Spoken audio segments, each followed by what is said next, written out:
මේ වීඩියෝ එක දකින ඔයා චුට්ටක් නතර වෙලා මේක අහලා යන්න. ඔයාට වාසනාවන්ත සුබ උදෑසනක්. ඔයා බොහොම අහිංසක කෙනෙක්, අසරණ කෙනෙක් කියන එක මම දන්නවා.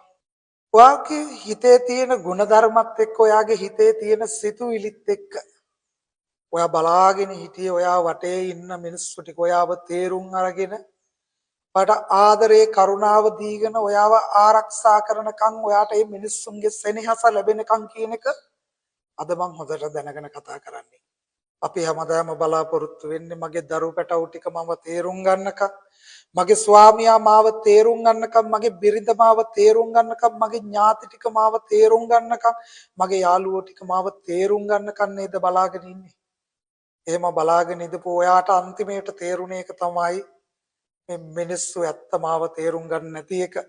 අපේ බුදුහාමුදුරුවෝ අලුයමම අවදි වෙලා මහා කරුණා සමාපත්තියට සමවැදිලා මේ විශ්වයේ දුක් විඳින මිනිස්සු කවුද කියලා බලලා අර සුනීතට සෝපාකට ගිහිල්ලා පිහිට වුණා වගේ අද අපිට පිහිට වෙන්න බුදුහාමුදුරුවනේ කවුරුත් නැහැ කියලා වාට තනියම වේදනාවටපත් වෙච්ච වෙලාවේ හිතිලා තියෙනව නේද?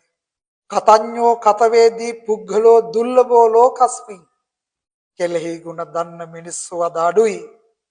කෙලෙහි ගුණ දන්නවා කියලා හිතේ තියාගෙන ඉන්න මිනිස්සු අපිට කරන දේවල් දැනගත්තාම ඒ මිනිස්සු පස්සේ බල්ලෝ වගේ හැටි වැටිලා කෙල හලාගෙන ගිහිල්ලත් ඒ මිනිස්සු කියන හැම වචනේම දරාගෙන හදවතේ අහිංසකව කමන්නේ මේ මිනිස්සු හැමදාම අපිත් එක්ක ඉඳී කොහොම හරි අපි ලං කරගන්නවා කියලා හිතේ තියාගෙන අහිංසක බලාපොරොත්තු ටිකක් හිතේ තියාගෙන පස්සේ වැටලා ගියත් ඒ මිනිස්සු තඹ දොහිතුවකට අපිව ගණන් ගන්නේ නැතුව හැම වෙලාවෙම ගේ ඇතුළට ගොඩ වෙනකොට ගෙදර දොර කොටේ තියෙන පාපිස්ස මිනිස්සු කකුල් දෙක පිහලා ඇතුළට එනවා වගේ මේ තාඩන පීඩන කම්කටොළු මැදින් අපි කවදා හරිම දවසක ජීවිතේ ගොඩ යනවා කියන එක හිතේ තියාගන්න.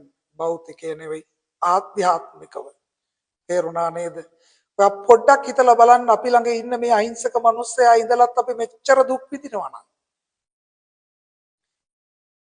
අපිට මේ ලෝකේ හැමදාම කොහේ ඉපදුනත් දුක තමයි තියෙන්නේ. ඒකින්ද අපේ අතුලේ තියෙන මේ හිත අහිංසක මිනිස්සයාව හොඳට වැඩි දියුණු කරගෙන මේ බුදුහාමුදුරුව අපිට මහා අනුකම්පාවකින් යුක්තව දේශනා කළපු සදහම මේ ධර්මය අවබෝධ කරගෙන මේ ලෝකේ තියෙන යථාර්ථය තේරුම් ගන්න. යථාර්ථයේ අමුතුම තැනක තියෙන්නේ අපි මේ හිතන ආදරය කරන ලෙන්ගතුකම් දක්වන මිනිස්සු ළඟ නෙවෙයි ධර්මයේ තියෙන්නේ. ධර්මයේ තියෙන්නේ අධර්මයේ තියෙන්නේ අපි ළඟමයි. අපි ළඟ අධර්මයේ තියෙන තාක්කල් අපි පිරිහිනවා. ධර්මයේ තියෙන තාක්කල් අපි පෝෂණය වෙනවා. අපි හයි වෙනවා.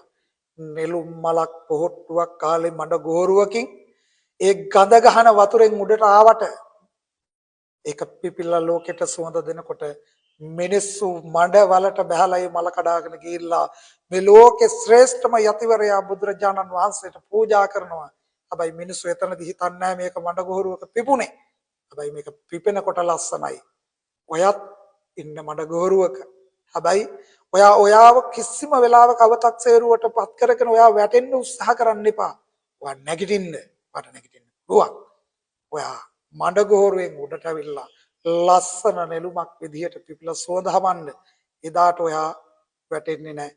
නෙළුම් පොහොට්ටුව වතුරේ ඇතුලේ තියෙනකොට නැට්ට කඩනකොට ටස් ගාලා කැඩුනට නෙළුම උඩට අවිල්ලා පිපෙනකොට ඒ නටුව මේ හුළඟට වැස්සට හැම දෙයකම ඔරොත්තු දීලා දරදඬු වෙලා උඩට එන්නේ. ආරාධනා කරන ඔයාටත් ඔයාගේ හිත ධර්මයේ තුලින් හික්මව ගන්න.